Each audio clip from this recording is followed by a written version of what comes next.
Sa nama u studiju general Blagoje Grahovac. Dobro jutro, dobrodošli. Dobro jutro. Dobro jutro. Evo sad slavi se 100 godina od nastanka Jugoslavije. Praktično nigde se ta proslava ne održava.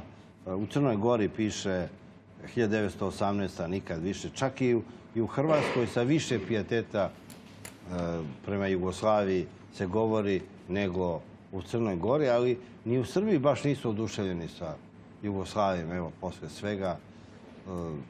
Kako ti gledaš na tu situaciju? Ovi tsunami koje si ti predvideo u knjizi izgleda su nas sve odnijeli i ne znamo gdje ćemo završiti. Baš vam hvala što ste pomenuli knjige. 3 knjige koje je Laguna izdala, koje objašnjavaju ili pokazuju građanima ono što prvi put što građani nisu znali, ali i procjene šta će biti. I ima budućnosti, znači ne samo istorija. Vrijeme potvrđuje sve to što sam najavio kao moguće rješenje. Šta je vrijeme potvrdilo od onoga što si ti najavio? Sve. Laserski sve. A da vidimo. Prvo da je Jugoslavija najveći projekt u istoriji Europe, posle najveći projekt u 20. vijeku, a da je razbijanje Jugoslavije najveći zločin posle Drugog svjetskog rata koji se desio u Europi i da će odgovarati ljudi koji su učestvovali u razbijanju Jugoslavije. I pošto se primiče to vrijeme, zato i jest ovakva šizofrenija, posebno u Srbiji.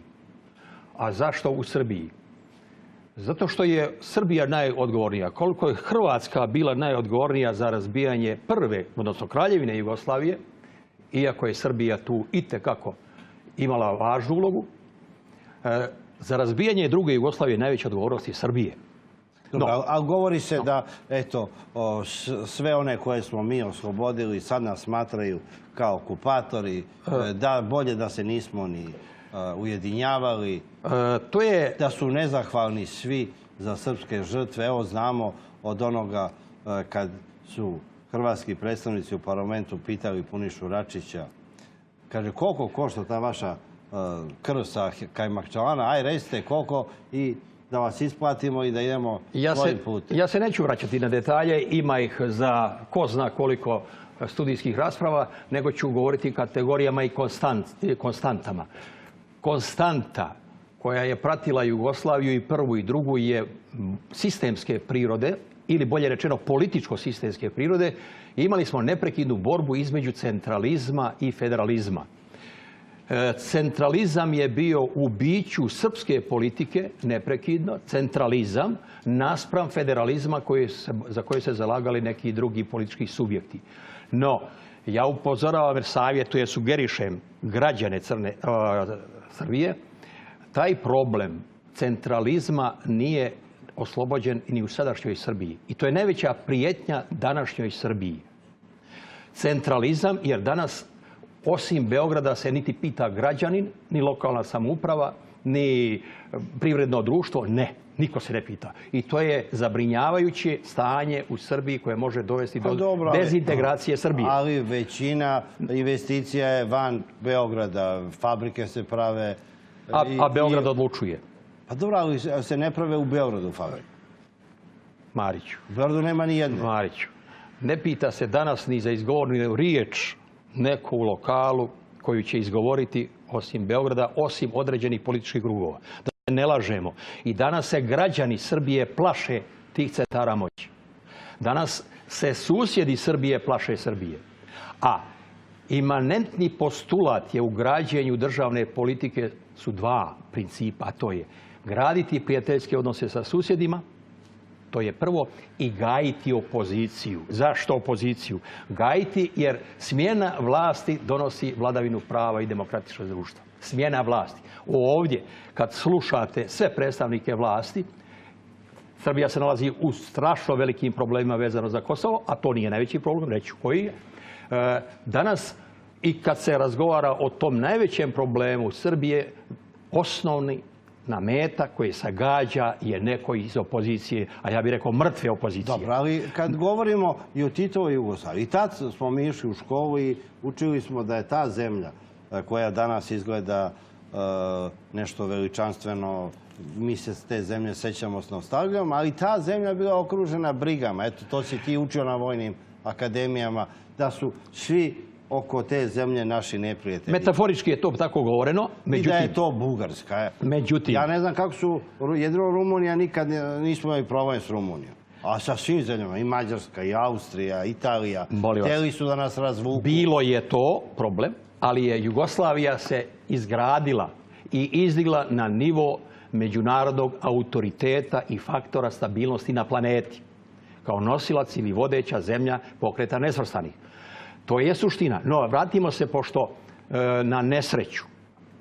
Srbija ima veći problem od Kosova, to ljudi ne razumiju. To je fašizacija Srbije. A čekajte, pogledaj ti recimo i Poljsku, i Češku, i Mađarsku. Potpuno jedan drugi način vladavine, Bugarska, nešto što si ti u tvojim knjigama označavao najavio kao opasnost. Kao neoliberalizam. Kao najopakiji oblik fašizma. Da. Ne, ti si govorio da ta privreda neoliberalna će dovesti do takvih režima. Jeste. I to se potvrdilo. Ja sam to davno napisao. Šta si ti konkretno? Ti si napao te režime u nastajanju. Molim vas, na našem primjeru da objasnim. Razbijanje Jugoslavije. U knjizi Banditosi je objašnjeno ko su banditosi. Čekaj, kakvi banditosi? Vi ste rasturili generali, političari, članovi, komunisti. Vi ste u odlasku zapalili tu kuću. Nije niko sa strane trebalo da vam to. Nisu to vojnici radili, iako ja imam vrlo kritičke stavove prema bivšem vodstvu vojnom. Izrazito, niko nema napisano tako kritičke stavove kao ja. A šta će ono? Ide da tamo traži puč iz Moskve, a Rusija se raspada. Da je to normalno? Nije normalno. Nije bilo... Što nije išao kod Dicka Cheney? Nije bilo kompetentno vodstvo vojno, nije. Ali vojnici nisu krivi. Vojnici su zloupotrebljeni. Ali i predsjedništvo ništa bolje nije bilo. U vašoj emisiji prije 2 dana u ćirilici, sreća je što se pojavila ta emisija, da vide građani Srbije. Dobro je kamen na kamenu ostao u Srbiji kakvo je nekompetentno rukovodstvo civilno, državno imala. No, nekompetentno, da se vratim, bilo je riječi i o razbijanju Jugoslavije. Razbijanje druge Jugoslavije je počelo u Srbiji. Donošenjem Ustava Srbije 90. godine i promjenom Ustava Srbije. I to je prvi detalj, da je dalo alibi i ostalima. A drugi detalj je upad Srbije u monetarni sistem Jugoslavije. To niko ne pominje. Marta 1991. godine. Upad. I to je razvaljivanje Jugoslavije. Dobro, ali u Srbiji su tad govorili da je to kontramera jer su Slovenci, zahvaljujući Anti Markoviću i Hrvati, kupili sve devize i spremali se za rat. To je posljedica srpskog hegemona. To neće ljudi da prihvate i shvate. Srpskog hegemona. Kakav srpski hegemon kad nema ko nije učestvovao u komadanju Srbije? Lako mi za prošla vremena. Danas u Srbiji imamo horde klasičnih šovinista, horde, koje i u ovom studiju ordiniraju i u raznim studijima. Čekaj, ti optužuješ i mene da sam učestvovao. Vi ćete biti odgovorni. Zašto ću ja da budem? Bićete za što ste omogućili, ali ja vam ovakvim emisijama pomažem da preživite kad dođe upamećivanje, da ste omogućili i drugačije mišljenje.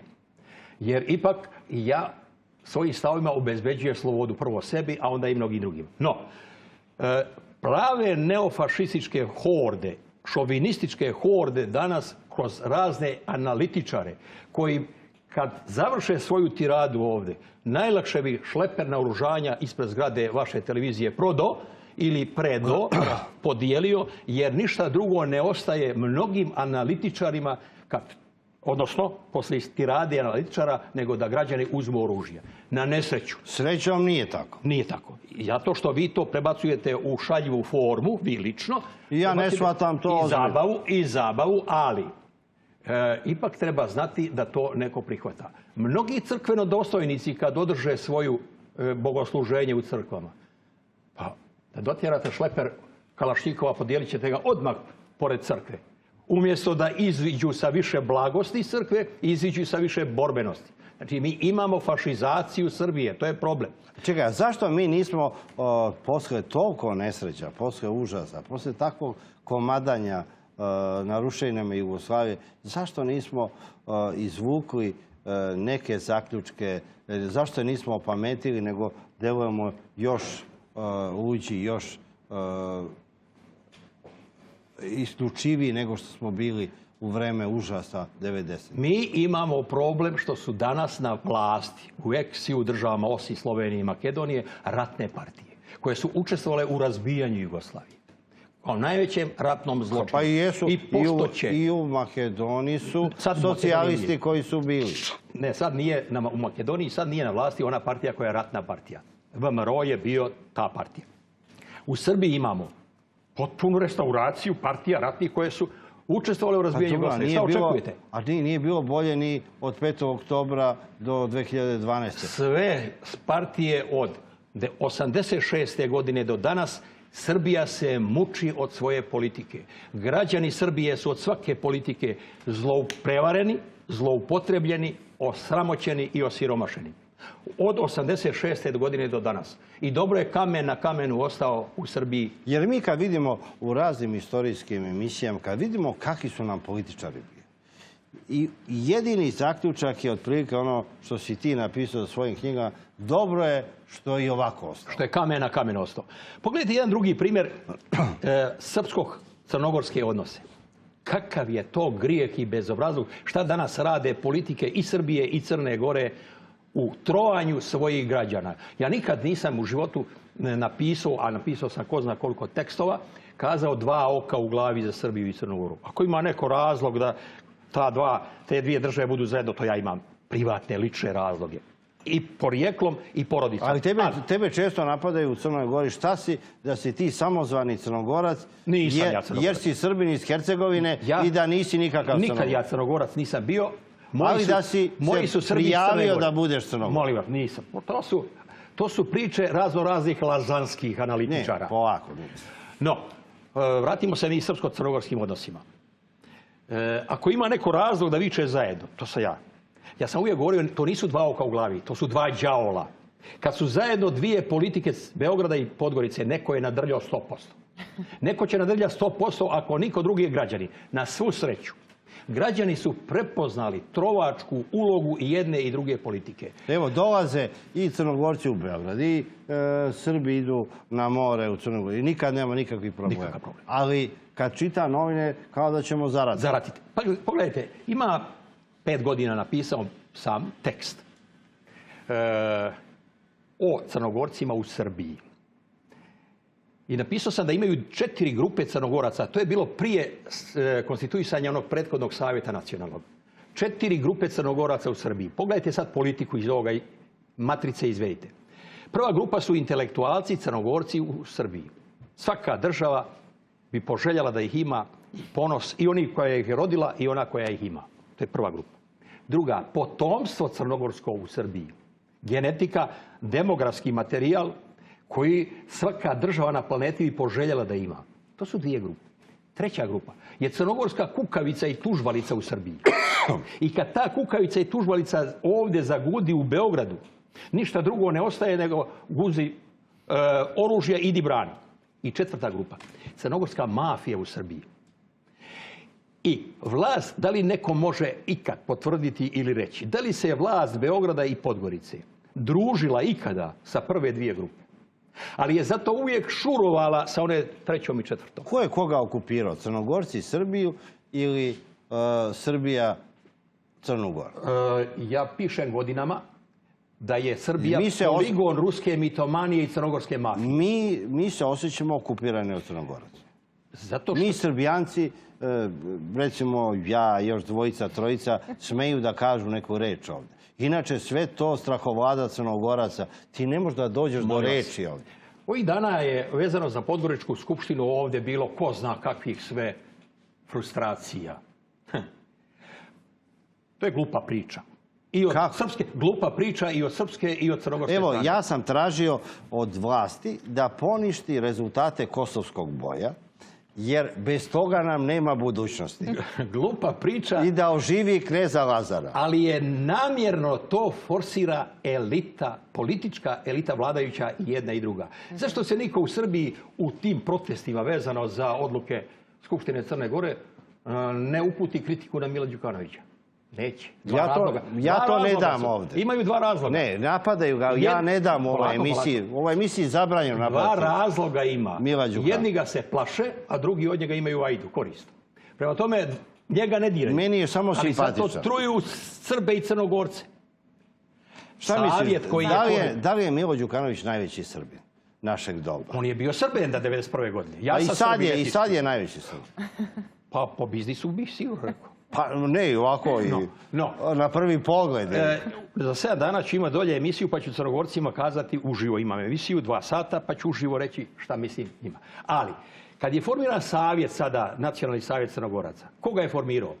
Formirali ga je SNS i Uprava za dijasporu Crne Gore.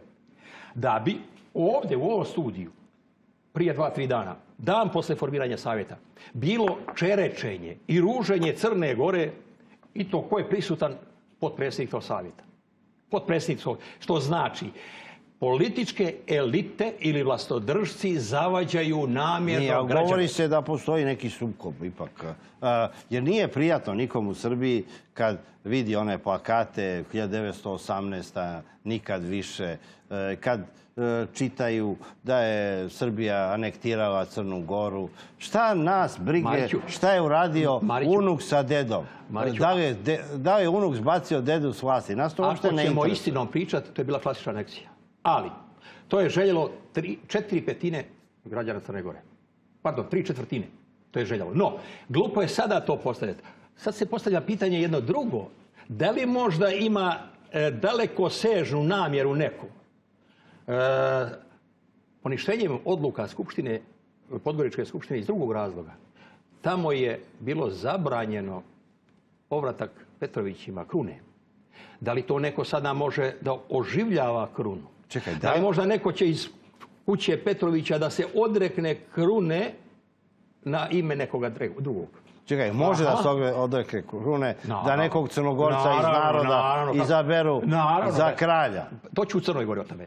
Čekaj, ti imaš neku tajnu informaciju da jedan Crnogorac hoće da kupi krunu Petrovića i da se kruniše. Ja samo radim modele.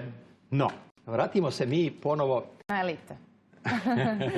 Pošto elite znaju da se primiče političke... Kakve elite? Gde ima elite? Kvazi elite. Pa poj, kakvi su u Zagrebu, kakvi su u Ljubljani? Nema u Sarajevu. To se ne zna gde su u Gori. Molim vas, fašizam. U Prištini, to je... Ja zato sam ovdje došao da vam kažem, Mariću, nemojte ovu kuću pretvarati u politički komesarijat. Čekaj, generale. Tebi smeta Marić, ali ti ne smeta Haradinaj. Čekaj, da je to normalno? To u Prištini kažem šta kažem. Čekaj, ideš ti u Prištinu? Jesi ti neki savjetnik tamo? Ja tamo budem često pozvan da održim predavanje. I teži sam im nego bilo ko. Čekaj, da nisi ti sa onim hrvatskim generalima koji njih uče kako da izvedu Oluju na severu Kosova. Kosovari itekako ozbiljno slušaju kad se okomim na njih pa imaju pitanja. Šta ti smeš da kažeš? Ajde. Da su mafija. Kome ti da kažeš da je mafija? U Prištini kažem da Kosovom rukovodi mafija i da će imati problem. Problem mafija će rasturiti zemlju, problem iseljavanja, problem bolesti kao posljedica i smrtnosti kao posljedica bombardovanja 1999. godine i da će nestati. Ti kažeš da će Albanci da nestanu na Kosovu. I kako oni odreaguju? Šta oni tebi kažu? Vrlo to ozbiljno prihvate i razmisle. Vrlo ozbiljno. Ovdje samo se prihvata priča... Evo ja prihvatam šta god mi kažu. Da, zato što se ovdje prihvata neka nema Albanaca, neka nema Hrvata, neka nema Bošnjaka, muslimana. Čekaj, ako mi tražimo... Srpski fašizam je za mene problem. Čekaj, polako. Mi ne tražimo ništa više, osim da nam vrate Kosovo bez Albanaca. Je to moguće? Eto... Čekaj, ali to je prava dijagnoza, to je prava istina srpske politike. Čekaj, to osim mene, to niko neće da kaže. Ja kažem. Pa evo, ja sam rekao. A ja kažem sa drugog aspekta. Vi kažete da vrate, a ja kažem Srbi to žele tako.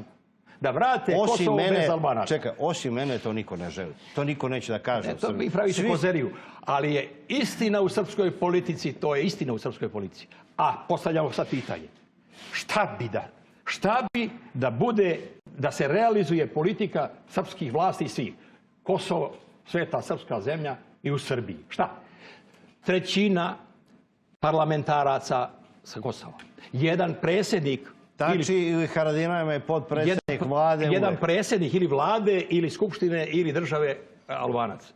Čekaj, ako je Srbin predsjednik te zemlje, da nam Haradinaj bude premijer. Jedna formula je... Ili Tači. U knjigama mojih stoji jedna formula je spas Srbije. Jedna. Da čujem. To je.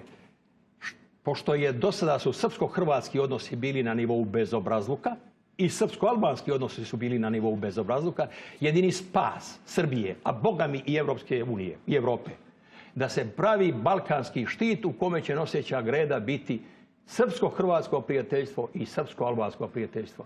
Pošto... Je mogući istorijski sporazum Albanaca i Srba? I Hrvata i Srba? Poslije svega, poslije ratova. Da Srbija prestane više hegemon politiku... Kakav hegemon? Nema ko nije komadao Srbiju. Pa pogledaj šta su nam uradili. Niko je nije iskomadao. Koje kakvi neprijatelji i Hrvati i Albani. Sama se iskomadala. Pogledaj šta su nam... Sama se iskomadala. Ali ovo šta su nam Crnogorci na kraju uradili. Pa to je kraj. I čitav svijet kriv, samo mi nismo. Pa čekaj, pa Amerikanci, pa Englezi. Mariću. Šta nama Englezi rade? Srbija ima drugi problem. Ostaje bez stanovništva. Ima teritoriju. Ovdje je borba za teritoriju istorijska konstanta, Mariću. To je problem Srbije. A narod beži. Naravno, od rđave države. Ali beži iz Hrvatske koja je ušla u NATO i Evropsku uniju, beži iz Rumunije. I tamo je neoliberalizam kao fašizam. I beži iz Bugarske, beži od... I tamo. To je problem. Ali onda svi moramo da promenimo, tako ne može samo Srbija. Čekaj, jedino Kosovo koliko toliko se drži jer nema viznu liberalizaciju, da ima i to stanovništvo bi se razbežao. Pazite, ovdje, evo, da ne idemo dalje od ovog stola. Na ovaj stol, mikrofon se uključuju uživo ratni zločinci. Koji ratni zločinci? Ratni zločinci, osuđeni ljudi, zvanično osuđeni, i Mladić i Pavković. Molim vas. Čekaj, oni zovu svoju rodbinu. Kakve ja veze imam s tim? Te što o sebe, Mariću, možete nekome drugo. Čekaj, da li sam ja zvao nekog? Mariću. Čekaj, da li može da se zovne Haški tribunal Ćelija iz Beograda? Ne može. Nešto drugo. Mogu oni da zovu svoju rodbinu? Za njih ću lako, nego ja govorim o pravnom sistemu Srbije. Kao problem. Čekaj, ti bi mene ovdje uapsio na licu. Ne bi, ali hoću da kritikujem. Veliko poštovanje, ali ipak je previše. Ja hoću da kritikujem. Mariću, čekaj, lica koja su se javila ovdje nemaju čin. Da li vi znate da oni nemaju čin? Čekaj, polako. Po zakonu. Da se tebi javi general Mladić, da li bi odgovorio na telefon? Da. A šta tražiš od mene? Ovo je ugovoreno, ovdje. A mene bi slučajno nazvao. Evo, da Pavković radio si s njim, bili ste Nisam nikad radio s njim. Dobro, bili ste deo tog vojnog rukovodstva i da se tebe general Pavković javi iz Finske, iz zatvora, i ti bi zalupio slušati. Ne. Ti bi lepo razgovarao, a ne daš meni. Razgovarao bi i svađao bi se. Što da se svađaš čovjekom koji je stradao? Polako, da ne živi čovjek u zabludi. Molim vas. Čekaj, da ti sad prevaspitavaš generala Mladića. Srbija je, ne, Bože, sačuvaj, ali iznosi stav. Jel ti poštoješ generala Mladića kao ratnog komandanta? Ja Mladića gledam kao osuđenog za ratni zločin. Čekaj, da li je general Mladić čovjek vrhunski ratni komandant, suprotstavljene 3 vojske? Ne. Kako nije? Ratni komandant nikad ne uđe u zonu da mu potčinjeni bude osuđen za ratni zločin i onda ne bude osuđen za ratni zločin. To je pravi komandant. Molim vas. Kako? Šta govori? Polako. Kako? Tako se uči oficir za komandanta. Da nikad ne bude osuđen za zločin, čak ni za krivično djelo, i da ne učini to. A po zakonu, važećim zakonima Srbije, oficir koji je osuđen na 3 i više godina za krivično djelo, a pogotovo zločin, gubi čin. Oni su ljudi civilna lica, bez čina. Oni nemaju čin. Čekaj, ti hoćeš da kažeš da general Mladić nije general? Po zakonu ne bi trebao da bude general. Ne, nije general. Zato što po važećim zakonima Jugoslavije i Srbije, nastavila na to, kazna, pravosnažna presuda, 3 i više godina, gubi se čin. Dobro, ali generale, ti pozdravljaš da recimo nije osuđen Gotovina za Oluju i proterivanje 250.000. Da nije osuđen Naser Orić za ratne zločine. Da nije osuđen ni Tači, ni Haradinaj. To je zločin što nisu osuđeni. Čekaj, ti misliš da su trebali da budu osuđeni? To je zločin što nisu osuđeni. Ali to je druga tema. Ja govorim samo nešto šta se lansira iz naših medija, iz naše politike, trovanje naroda. Dosta, generale, ti si mene optužio da sam gori od Borđije, da trujem ovaj jadan na... I neću odustati od borbe. Dobro, ali doćeš još, ali idemo na rate da umerenim dozama me kritikuješ. Hvala, generale. Hvala vam. Gostovanje nastavljamo nakon kraće pauze.